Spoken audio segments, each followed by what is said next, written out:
Salut, c'est JB, bienvenue pour ce premier tuto, le drone pour les nuls.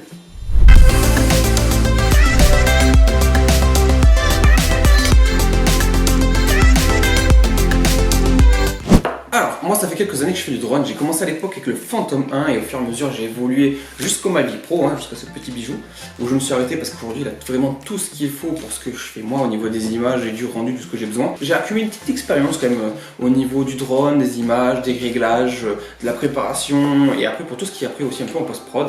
Donc c'est vrai que souvent je me balade quand même sur internet, sur YouTube, sur tout ce qui est Instagram, Facebook, des groupes Facebook dans lesquels aussi j'ai échangé un peu avec pas mal de monde.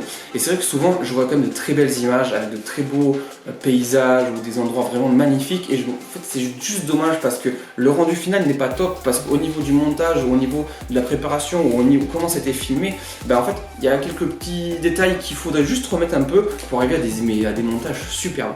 Donc ce tuto il est vraiment fait si pour toi tu as envie d'avoir des petits montages, des photos sympas, sans prendre la tête ou apprendre toutes les grandes bases de la colorimétrie, de tout ce qui va être la post-prod, etc. Vraiment qui est très long à apprendre. Mais si tu veux juste partager avec un peu tes amis, tes copains, les réseaux sociaux, partager un peu ce que tu fais et tes belles prises de vue, et ce tuto il est fait pour toi. Pour avoir un rendu pro en étant un nul, on va passer par 3 étapes. La première, ça va être la préparation, très importante. La deuxième, les réglages, très important aussi. Et le dernier, le plus important, le vol. Après, on aura une deuxième vidéo sur toute la partie où on rentre à la maison avec la carte SD qui est pleine, avec tout ce qu'il va falloir pour pouvoir faire de belles images ou un beau rendu. Et ça, ce sera la deuxième vidéo. Alors, avant de parler de préparation, on va parler de quelque chose. C'est qu'il y a voler et voler. Très facile, voler et voler.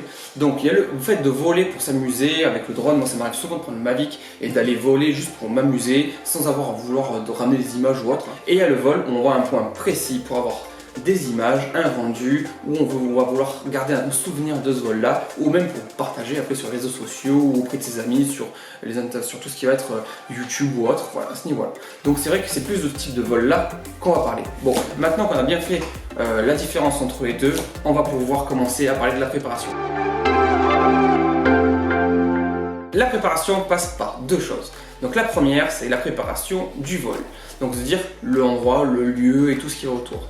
Donc par exemple, prenons le cas d'une église en haut d'une colline. Bon voilà, je veux filmer cette église parce que cet endroit me paraît sympa et j'aimerais en ramener des images. Donc je me dis, la première chose, je vais vérifier sur Géoportail que j'ai bien le droit de voler. Donc quand même, nous sommes en France, le drone est soumis à des réglementations, donc je vous laisse aller checker un peu partout. Je vous mets quelques liens en bas si vous voulez, de façon à pouvoir vous vérifier un peu tout ça. Donc on check sur Géoportail pour être sûr que tout va bien. Deuxièmement, on vérifie la météo, le jour où on va y aller, parce que bon, si on va là-bas, qu'il y a 42 vents, etc., forcément avec le vent, selon le drone ou autre, on va quand même avoir des tremblements et forcément on n'aura pas un bon rendu, donc il faut quand même, la météo est vraiment un critère principal avant de se déplacer. Donc, et la dernière chose, ça va être aussi tout ce qui va être sur le lieu. Donc aussi voir de où vous voulez voler, ce que vous voulez ramener. Donc moi souvent, quand je ramène des images d'un endroit où il y a un peu de monde, donc j'évite de passer au-dessus d'eux parce que forcément la loi me le demande. Et la deuxième chose, c'est que j'évite de partir d'au milieu du monde.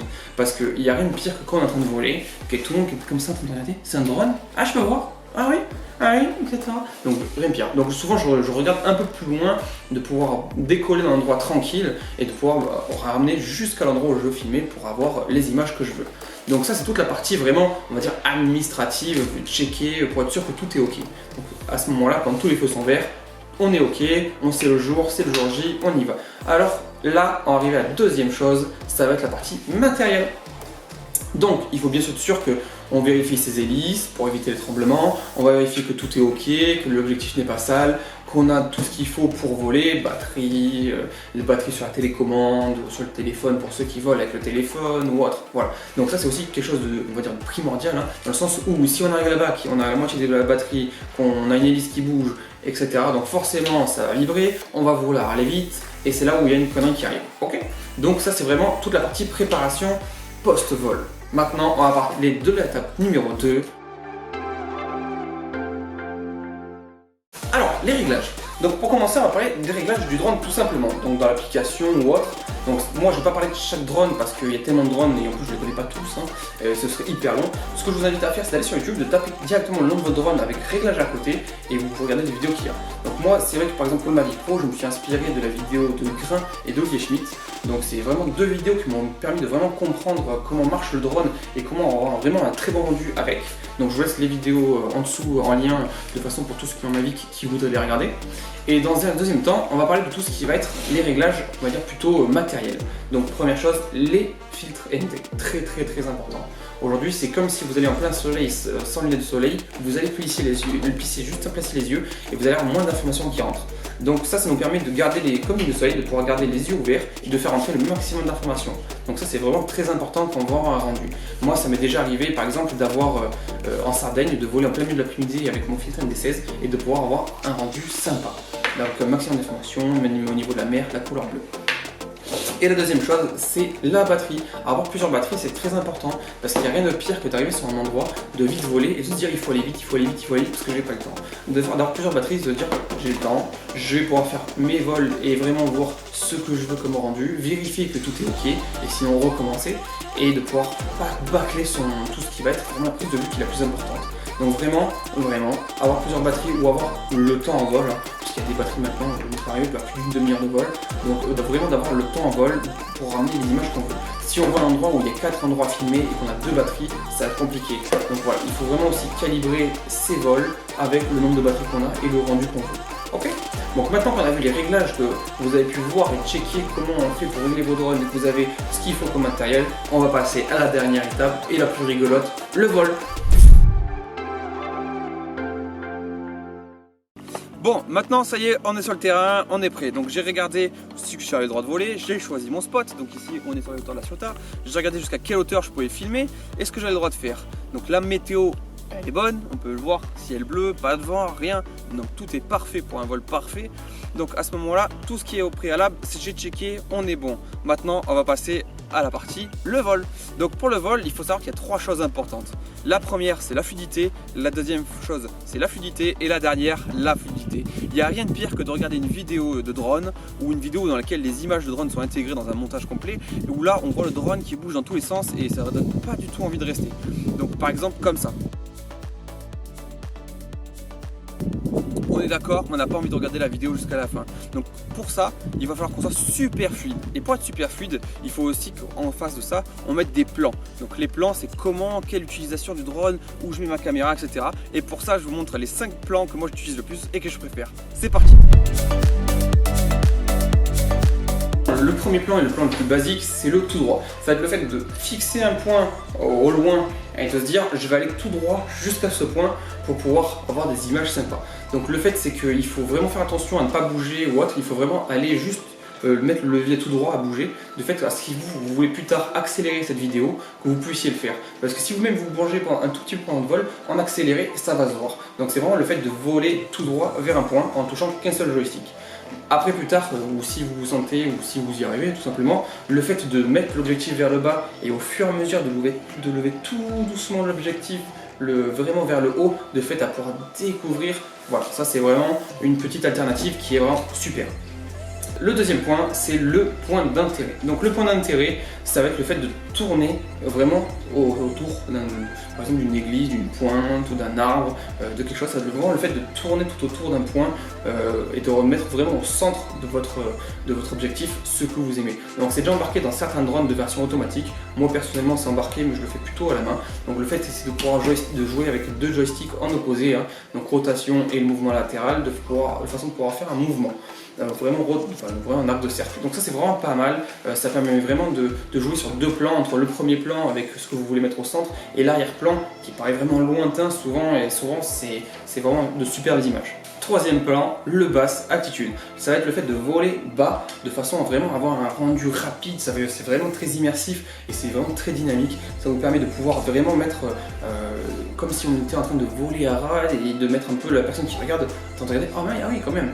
Donc ça c'est vraiment super, par contre c'est très dangereux, faites attention, quand vous volez bas, souvent il faut faire attention qu'il n'y ait pas quelque chose qui ressorte et de voler avec une certaine attitude minimum, de fait que si votre drone bascule un peu, des fois il descend.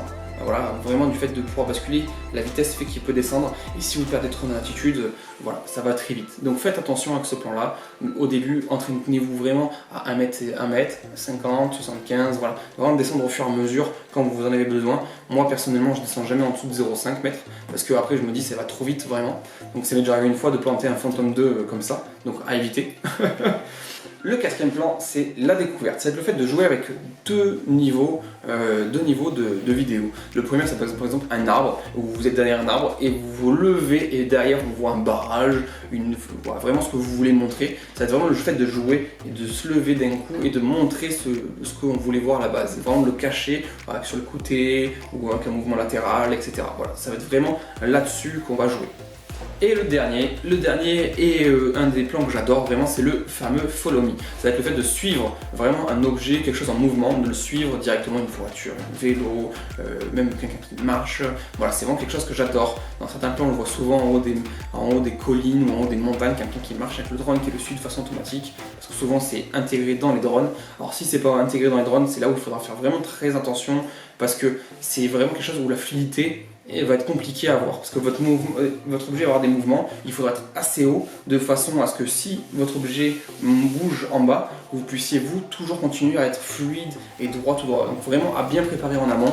Souvent, moi ça m'est déjà arrivé de faire un test au préalable, d'aller avec par exemple je devais suivre une voiture de rallye et à ce moment-là il fallait que je suive cette voiture sur un endroit. Ça m'était déjà arrivé la veille d'aller vérifier que, le vol que je pouvais faire moi avec mon drone, avec ma voiture quoi. Et donc il y a ma femme qui conduisait la voiture et moi je la suivais pour savoir quelle hauteur et quelle vitesse il fallait que j'ai pour pouvoir suivre plus tard le mouvement de la voiture de rallye. Donc voilà, ça c'est vraiment aussi quelque chose qu'il faut faire attention quand c'est pas en automatique. Voilà, pareil, ça peut être très vite un arbre ou autre. Voilà, donc faites attention à vos drones. Donc ça c'était mes 5 plans préférés, il en existe encore plein d'autres. Je vous laisse aller regarder plein d'autres vidéos sur lesquelles il y a d'autres types de plans ou de transitions, de pouvoir jouer avec son drone. Il y a vraiment plein de possibilités à ce moment-là et de pouvoir vous en inspirer comme moi j'ai pu le faire par exemple pour d'autres vidéos où je me suis inspiré de ce qui se faisait. Donc ça va me servir de transition pour une chose, dans le sens où il va falloir choisir vos plans par rapport au type de vidéo que vous voulez. Si vous voulez une vidéo dynamique qui bouge avec du tambour ou autre, vraiment quelque chose de dynamique, il faudra faire en sorte de filmer vos plans pour qu'ils soient dynamisés. Par exemple, le plan tout droit, il faudra faire en sorte que de pouvoir l'accélérer. Le ras du sol, pareil, il faudra vraiment faire en sorte de filmer, de pouvoir le rendre dynamique, utiliser des plans dynamiques. Par contre, si vous voulez faire une vidéo plus longue, lente, type comme ça peut se faire beaucoup, avec des musiques douces ou autre, là à ce moment-là, il faudra par exemple sur un plan tout droit, voler assez rapidement pour pouvoir garder la vitesse réelle, se servir de la vitesse réelle. Donc ça c'est vraiment aussi important de choisir ses plans par rapport au rendu et à la musique qu'on va vouloir faire à la fin. Après la théorie, place à la pratique. Maintenant je m'y colle, voilà le résultat.